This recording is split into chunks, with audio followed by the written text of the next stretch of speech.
GameStar TV for the official Blizzard ANZ HGC qualifiers for Heroes of the Storm. My name is Kit Fox. I'm your host for this evening. Skimmy and Vandy will be back very, very soon. If you have just joined us, this is the second night of this week. We're bringing you a dose of your esports action. Who needs to wait until the weekend to get some of that into you, right? We're going to recap the results in round number 1. We did see on stream Morton's List defeat Sweet Dreams, who will have to go back to Tuesdays and qualify again next week. Bad luck to Sweet Dreams. Congratulations to Morton's List. Nomia also picked up the win over Team Milkshake. No Worries picked up the win over Scripps and Scrubs, and Trump Sports were victorious over Team Ethereal. They progress and will play each other, Trump and No Worries. But right now, ladies and gentlemen, we are going to be bringing you Nomia and Morton's List up on stream next. That is because Nomia are actually headed overseas to Sweden, the DreamHack event, to represent the region after being the victorious champions of the Season 2 qualifiers a couple weeks ago. So best of luck to Nomia from everybody here at ANZ, in ANZ at GameStar, and personally, best of luck, lads. We're going to be bringing you the game on stream now. So once again, we're going to be passing you back over to your faithful casters, Skimmy and Vandy. Thank you very much there, Care Fox. Yeah, absolutely. This is the map. This is the match you want to really see here. This is the battle of the two giants right now. This is Morton's List up against the kings, the favourites, the 5-time champions, Nomia. As mentioned, heading off to the mid-season brawl after this one, so they won't be able to compete in the preceding rounds after tonight. So really want to see what they can bring and show how they compete against the rest of the squad in ANZ. But let's jump into this one, Vanny. We were on Battlefield of Eternity. We got the word that the first pick for this map was chosen by Nomia, and they actually had the bans on Braxis as well as Warhead. No surprises when it comes to those maps. No love lost. No love lost indeed. After playing those two maps, I'm like, I definitely hate them because they're just very, very different. They're just interesting because they're so snowbally, and I guess we're not so used to that down under. But let's kick things off. We are seeing, once again, that Genji ban. That's what Morton's List don't want to see. They banned it every single game we've seen them on stream so far. They just don't like the old Overwatch characters, I suppose. That, and I'm just really getting those flashbacks of Li Ming back in her release days where she was just getting reset after reset after reset, and people were just screaming murder because they didn't know how to deal with it. Same bans this time, Genji and Nubrak, and it's going to be opening up once again with that Malfurion. Does lead the ability for them to pick up the Greymane.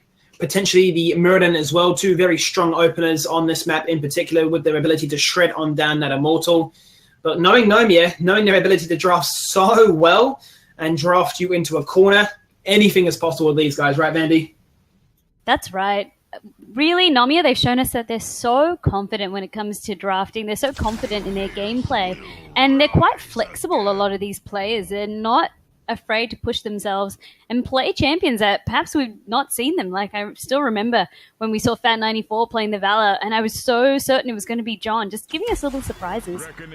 And I really like, okay, to open up, Greymane, great at taking down the Immortal, great for the objective control, great for the lane, and great for taking the camps as well. Greymane really excels at a lot of things present on this map. Yeah, definitely one of the best picks on this map and paired quite nicely with Tyrael. This is almost a bit of a throwback to about 6 months ago where you'd run the double invulnerability team comps where you're literally basing your entire strategy on collapsing, pure aggression, putting them into a mindset where they don't have enough time to react, be it a cleanse, be it an ultimate, or even just a target calling. So this is a strong opening for them. It does leave that Morton as an open pick. And they're going to combine that with the Li Ming, which is also, much like his counterpart in Greymane, a strong pick for dealing with the Immortal, dealing in those defensive skirmishes and whittling down that rather gigantic health pool. Exactly, and she really excels in that brawler part of the map as well, where you're fighting each other to try and gain control over who can then chunk the Immortal. And with that Tyrael, I do like that pick as well. In fact, the previous game with Sweet Dreams and Morton's List, I actually was hoping that Sweet Dreams would pick up a Tyrael because that Morton's List might pick up a Tyrael instead of the ETC. ETC worked quite well for them, but it's exactly that. He can be quite anti-dive if he takes Sanctification and really just keep everyone alive, keep them healthy, and win the teamfight. You can out-sustain them if you fight on that sanctified ground. The Valor. I was just going to say, if they go for the Valor, then surely they're going to pick up the Zeratul themselves to combine with this dive comp, but they decide, no, we're going to ban away the Zeratul ourselves. Don't want to have that potential for the Muradin and Zeratul to roam around and cause problems with the Li Ming for the reset. So smart drafting. We're going to get the response with an Arthas ban as well. Quite a good complement to the Tyrael and the Greymane to lock in targets, to secure some much-needed CC, because it is lacking at this stage for them. And Nomia now with 2 more picks on the Battlefield of Eternity, looking for that shredding potential. We've seen in the past they have run Artanis to combine with these kind of hybrid beefy front lines. Does obviously lend its hand to the ability to shred on down that Immortal, but more so for the potential to find those huge swaps and get those game-changing abilities. Exactly. Oh, but they've opted for the Varian, who can do something similar. He still can lock up a target and punish anyone that does stray too far from the safety of the group. So Varian can enable them to get those picks, and Uther giving them that CC that they really need. Now they're packing quite a lot of CC.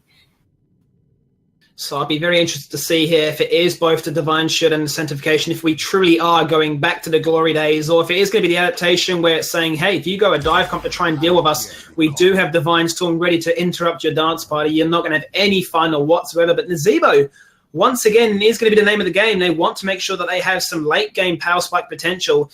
If this one does go to level 20, obviously you're going to pack so much. But Sylvanas to complement things here, it almost seems a little bit like Morton's list are going to go for that early game cheese, if you will.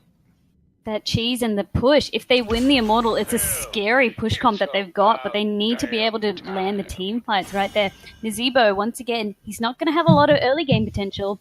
It's going to be all about getting to the mid game, getting to the late game, building him up, getting those stacks, and then just blossoming and doing a lot of damage right there.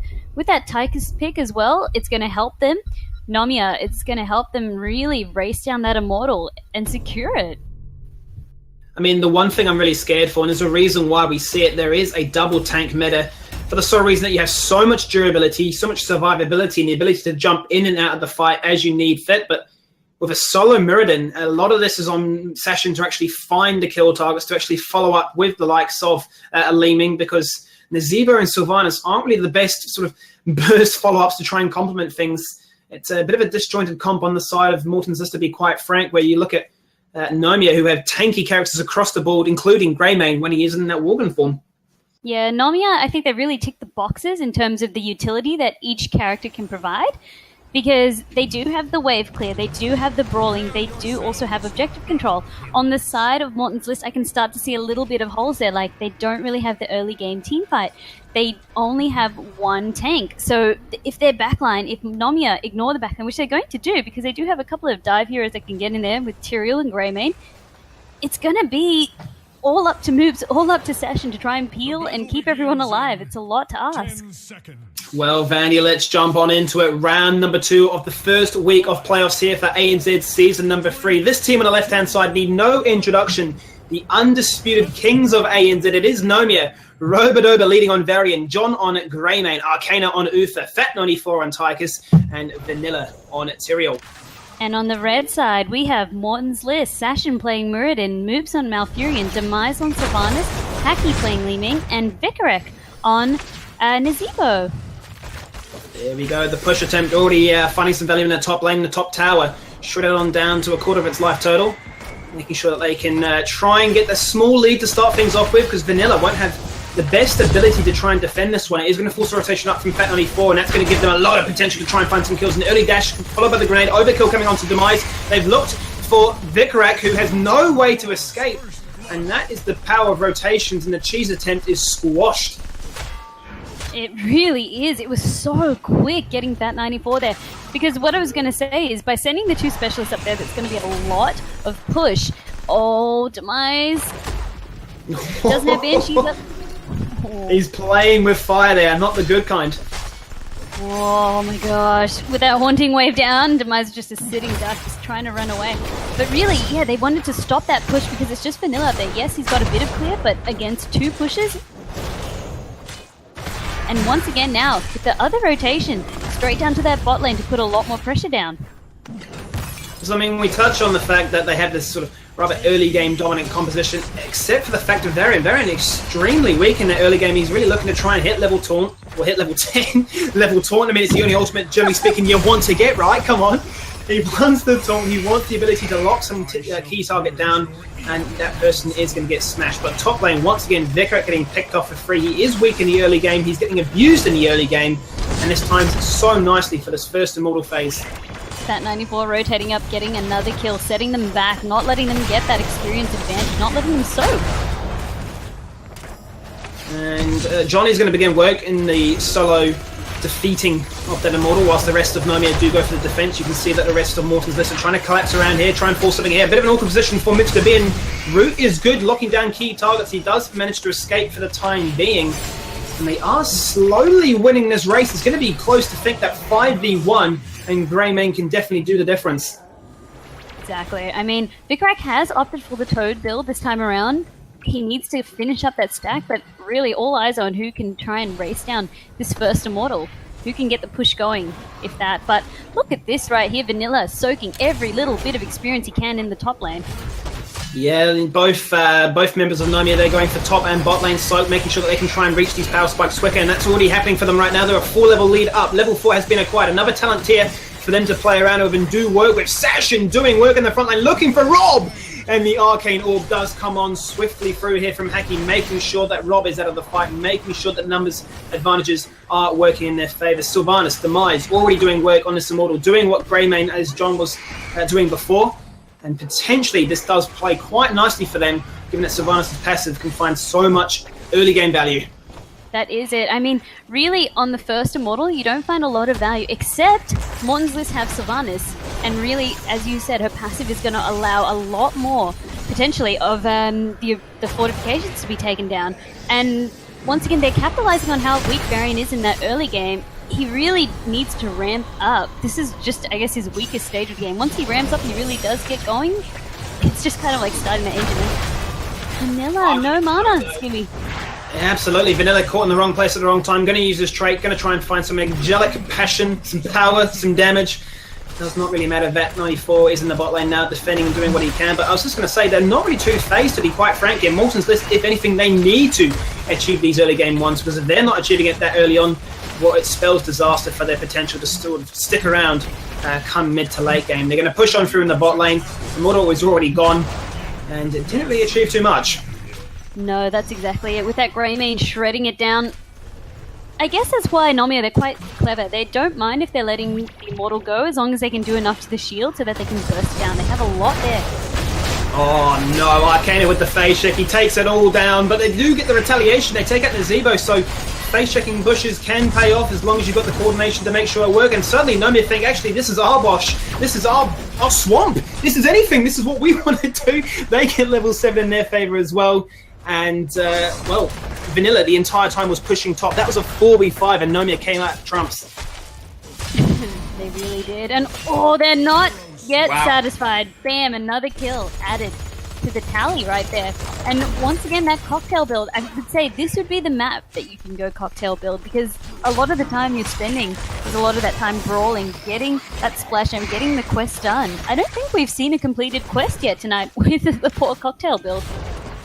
I think we did last game on Cursed Hollow, but it was so late into the game, it just really didn't seem to find too much value, unfortunately. I really want to see the Cursed Bullet come out this time. I mean, potentially, this is actually a pretty good map, or a pretty good composition for the Go for the Throat to work, but the click and point stun between Taunt and Go for the Throat, Cursed Bullet, that is a shred of 40% right off the bat. So much follow-up to come from then on, that it just seems like a match made in heaven. But there we go, Immortal Phase number 2, ready to rock and roll in 10 seconds. Still a healthy level lead for the side of Nomia, as they time their night camp, or time their shaman camp quite well, but Morton's list have their number, and they got the exact same idea.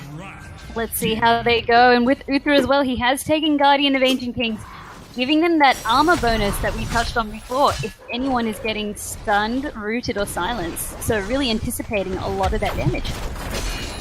We're going to try and go for the collapse here on Roboto, once again abusing his weak early game, and it's a beautiful succession of cooldowns and abilities used to ensure that root, as well as the zombie wall, setting things up quite nicely there.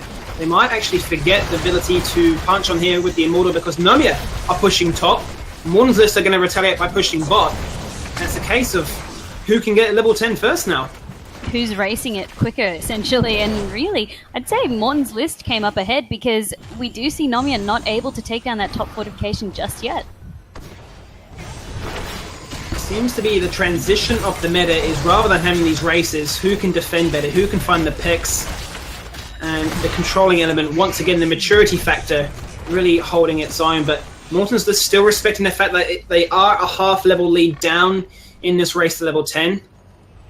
They may look to try and force the objective. They may look to try and force it. They're clumping up as a 5-man stack. They're actually just going to go and push on through bot. Once again, looking for a tank, an overexposed tank at that vanilla. Forced to run away. Does have the smite, has the Eldrune's might, has a lot more mobility than Robodova to make sure that he cannot fall and share the same fate. But level 10 is tick-tock ticking, Vandy. I'd say Morton's list, they sort of have picked up a little bit of what Nomia is trying to achieve.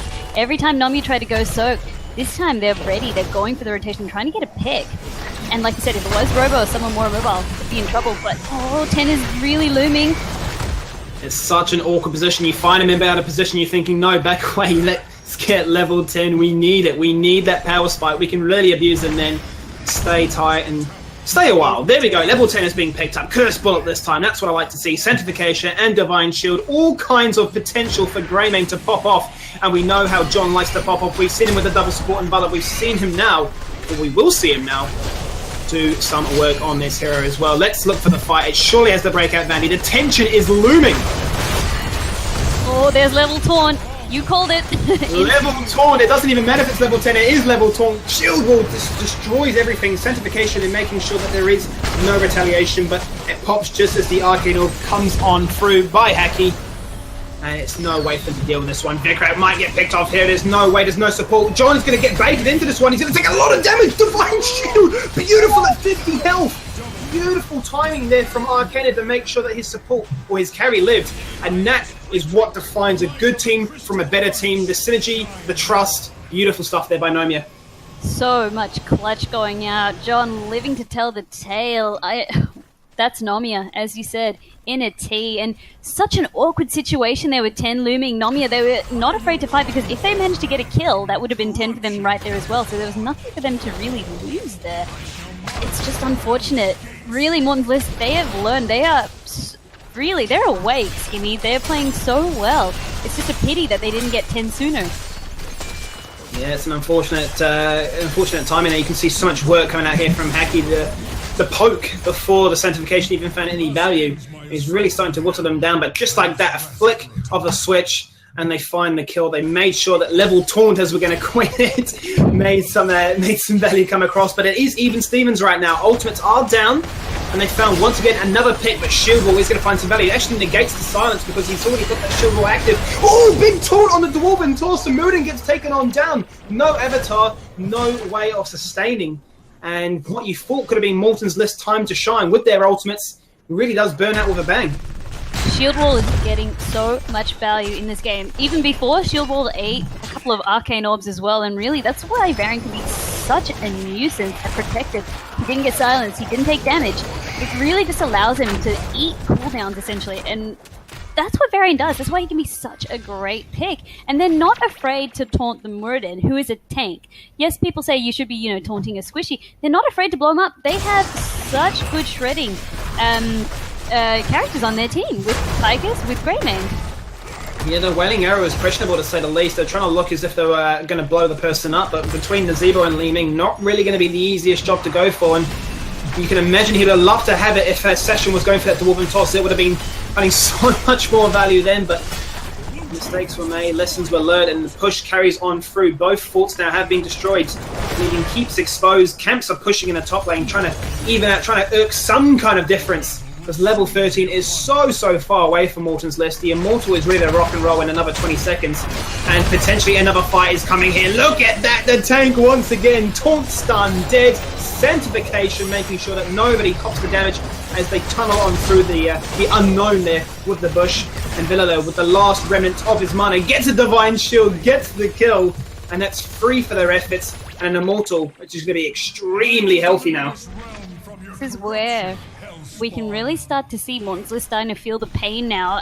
They're not able to get to the later game stages. Their talent down now. The Nazebo, the Sylvanas, in fact, it's sort of hindering them in terms of these fights now. They don't have a lot of damage to respond with. They don't really have much. It's all on Hacky. damage. Divine Shield and Sanctification are down for 60 seconds, arguably the big cooldowns that they need to allow things like Vanilla and John to pop off like they have so far in this game.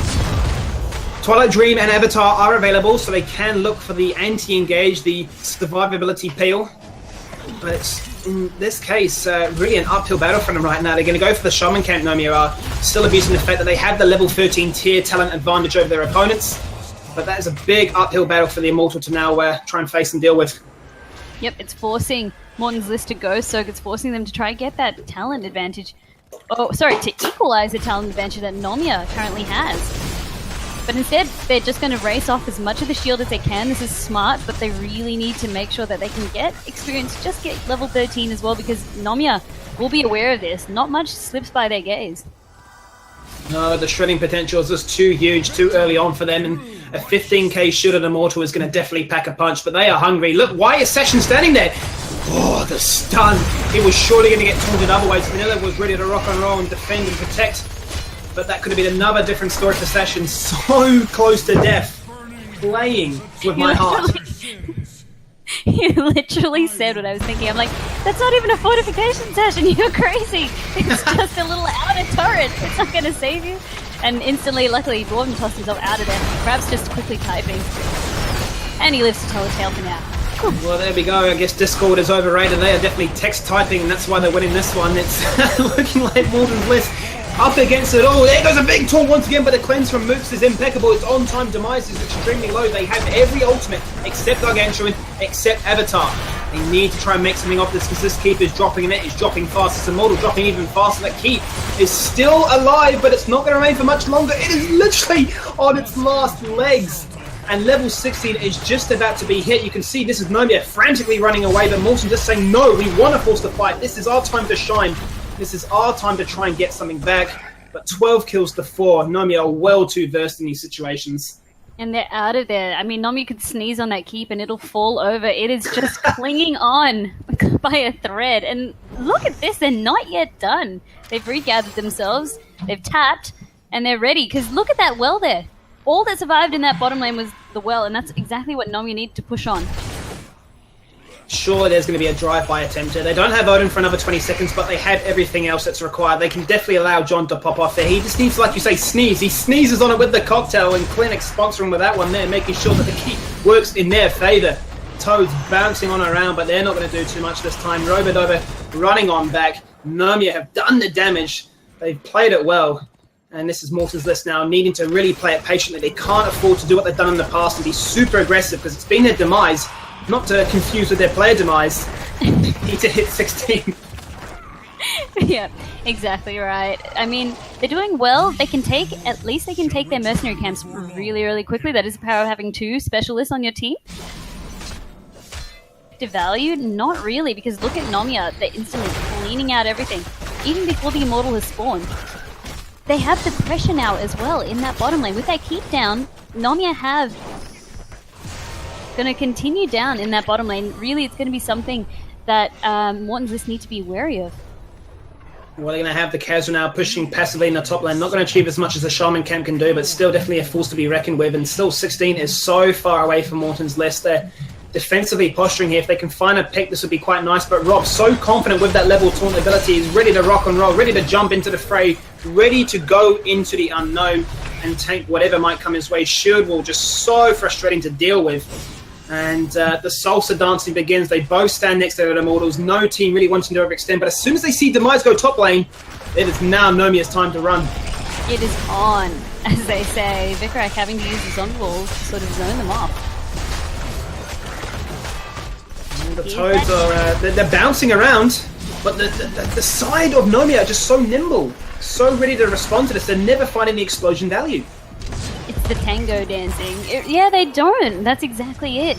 When Vicarak is allowed to hit a Toad, it does a chunk of damage. That's what Nomia are wary of.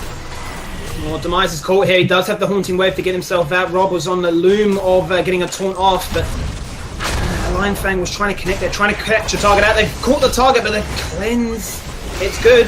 Moop's getting baited out there. There wasn't really too much follow-up, but he wasn't to know. Gargantuan has been popped, but Odin is ready to rock now. This is Nomia forcing the fight, saying we still have 16 over you. You cannot deal with the pressure. You cannot deal with the fight. Morton's Bliss completely separated. They're split. The Mice in the top, the rest in the bot lane. Session is caught in the front line with the Morton. Oh, he just gets taken on down. Curse Bullet, just so much damage. Divine Shield on towards Tyrael, making sure that he can do what he needs to get done. They get the damage said and done. They get the kills. Rob is still hungry for more. Look at him ride that pony. He just does not care. He looks so heroic as well, just riding about. He's like, don't worry, I'll level taunt you all. But no, Vikarek laying down the toads as well, just saying back off, had enough here. It's going to be quite a healthy Shielded Immortal coming their way on Morton's list. I don't know whether it's going to be enough. It's almost pushing on to the later stages of the game now, and that's really going to hurt them. I say it would be able to take the keep with Nomia, all healthy, pushing beside it.